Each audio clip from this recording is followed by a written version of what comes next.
நமஸ்காரம்.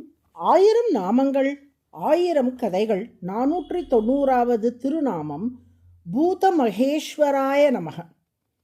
கடலூருக்கு அருகில் உள்ள திருவைந்திரபுரம் என்ற திவ்ய தேசத்தின் தல வரலாறு இது.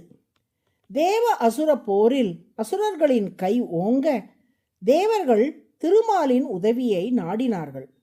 தீய சக்திகளான அசுரர்களிடம் இருந்து தேவர்களை காப்பதாக திருமால் தேவர்களுக்கு அபயம் அளித்தார். அசுரர்கள் பிரம்மாவின் உதவியை நாடி எங்களுக்கு ஏதாவது புகலிடம் காட்டுங்கள் என்று கோரினார்கள்.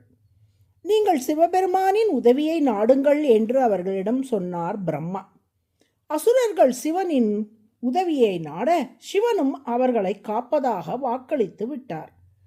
அடுத்து தேவ அசுர போர் நடந்தபோது தேவர்களின் பக்கம் திருமாலும் அசுரர்களின் பக்கம் சிவபெருமானும் நின்றார்கள். திருமாலுக்கும் சிவனுக்கும் எதிராக பெரும் போர் மூண்டுவிட்டது. அடடா, சைவ வைணவ சண்டைகளே வேண்டாம் என்று சொல்லும் காலத்தில் சிவனுக்கும் விஷ்ணுவுக்கும் சண்டை என்று நீ கதை எழுதுகிறாயே என்று நீங்கள் புருவங்களை உயர்த்த வாய்ப்புண்டு. ஆனால் இப்போதே முன் முடிவுக்கு வராமல் கதையை முழுமையாக படித்தால் ஒரு தத்துவம் நமக்கு கிட்டும். சிவபெருமான் தனது சூலத்தை திருமாலின் மீது ஏவினார். திருமாலின் சக்கராயுதம் சிவனின் சூலத்தை மறைத்துவிட்டது. இனி என் கையில் ஆயுதமே இல்லை, நான் நாராயணனை சரணடைய போகிறேன் என்று சொல்லிக்கொண்டு திருமாலிடம் சரணடைந்தார் சிவபெருமான். அடடா, நமக்கு தலைவராக வந்த சிவனே திருமாலின் பாதங்களில் விழுந்து விட்டாரே, இனி நாம் என்ன செய்வது என்று தெரியாமல் திகைத்தார்கள் அசுரர்கள். அப்போது திருமால் மும்மூர்த்தி வடிவமாக தேவர்களுக்கும் அசுரர்களுக்கும் காட்சியளித்தார். திருமால் பிரம்மாவுக்குள் அந்தராமியாக இருந்து உலகை படைக்கிறார். விஷ்ணுவாக தானே இருந்து காக்கிறார். ருத்ரனுக்குள்ளும் அந்தர்யாமியாக இருந்து அழிக்கிறார். இதை உணர்த்த தனது திருக்கரத்தில் பிரம்மாவுக்கு அடையாளமான தாமரையை ஏந்தியிருந்தார். சிவபெருமானை குறிக்கும் விதமாக நெற்றியிலே 3வது கண்ணோடு விளங்கினார். அதனால் தெய்வநாயகன் என்றும் தேவநாதன் என்றும் பெயர் பெற்றார். இந்த கோலத்தில் காட்சியளித்த தெய்வநாயக பெருமாள், ஏ அசுரர்களே, நன்றாக பார்த்து கொள்ளுங்கள். பிரம்மாவும் எனக்கு உடலாக இருக்கிறார், சிவனும் எனக்கு உடலாக இருக்கிறார். என் உடலை கொண்டு என்னையே அழிக்க பார்க்கிறீர்களா? என் கையை கொண்டு என் கண்ணையே குத்த முடியுமா? முட்டாள்களே, நாங்கள் மூவரும் என்றைக்குமே ஒற்றுமையாகத்தான் இருக்கிறோம் என்று கூறினார்.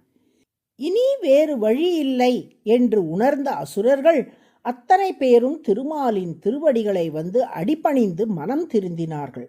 இன்றும் கடலூருக்கு அருகில் உள்ள திருவைந்திரபுரம் தெய்வநாயகன் என்றும் தேவநாதன் என்றும் திருநாமத்தோடு 3ஆம் கண்ணோடும் கையில் தாமரையோடும் எழுந்தருளியுள்ளார் திருமால்.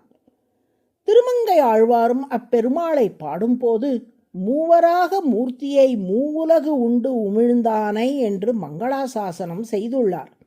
இப்படி எல்லா தேவர்களையும் தனக்கு சரீரமாக கொண்டு அவர்களையும் இயக்கும் தலைவராக திகழ்வதால் திருமால் பூத மகேஸ்வரக என்று அழைக்கப்படுகிறார்.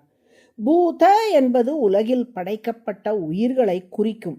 பூதேஸ்வரக என்பது அந்த உயிர்களுக்கெல்லாம் தலைவர் என்னும் ஸ்தானத்தில் இருக்கும் பிரம்மா, இந்திரன் போன்றோரை குறிக்கும்.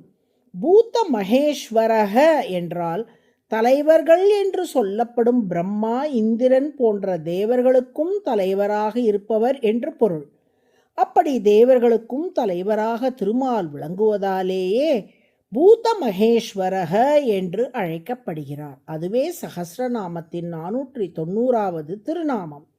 பூத மகேஸ்வரக என்றால் அனைத்து உயிர்களுக்கும் பெரும் தலைவர் என்று பொருள். பூத மகேஸ்வராய நமக என்று தினமும் சொல்லி வந்தால் யாரும் நம்மை வெறுக்காதபடி அனைவோரும் நல்லிணக்க உணர்வுடன் இணைந்து வாழும் பக்குவத்தை திருமால் நமக்கு அருள்வார். நாராயண நாராயண.